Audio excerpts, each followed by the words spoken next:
সম্মানিত দর্শক, আপনাদেরকে একটা মর্মান্তিক একটা ঘটনা দেখাচ্ছি যে আমরা সাভারে আসি হচ্ছে কেন, মহান মুক্তিযুদ্ধে যারা শহীদ হয়েছে তাদের প্রতি শ্রদ্ধাঞ্জলি নিবেদন করার জন্য আমরা এই স্মৃতিসৌধে আসি। কিন্তু অত্যন্ত দুঃখ এবং ভারাক্রান্ত হৃদয় নিয়ে আপনাদের জানাচ্ছি, দেখেন প্রশাসন থেকে শুরু করে সকল শ্রেণীর মানুষরা এই গণকবরের মধ্যে উঠে তারা এর যে সম্মান, এই সম্মানটা ক্ষুণ্ণ করছে। আমরা জাতি হিসাবে লজ্জিত। আসলে এই ব্যাপারটা বলার মতো আসলে কেউ নাই।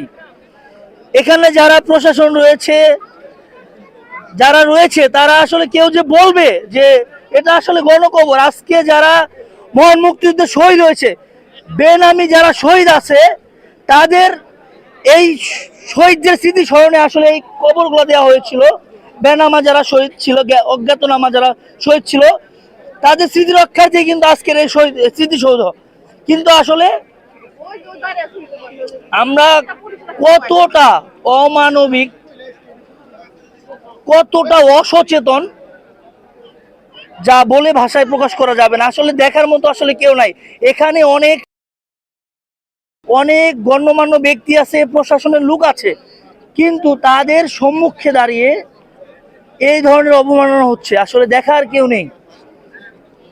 আসলে আজকের এই ভিডিওর মাধ্যমে আমি এই স্মৃতিসৌধের যারা প্রশাসনের লোক আছে তাদের দৃষ্টি আকর্ষণ করে আসলে বলতে চাই যে আসলে যারা এটা রক্ষণাবেক্ষণ কাজে আছেন, এই গণকবরগুলোতে এমনভাবে কিছু সাইনবোর্ড বা ব্যানার স্থাপন করবেন যাতে সেটা সহজেই যারা দর্শনার্থী আছে তারা সহজেই যেন এটা দেখতে পারে,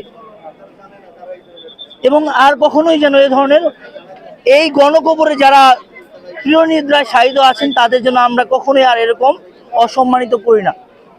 ধন্যবাদ সবাইকে।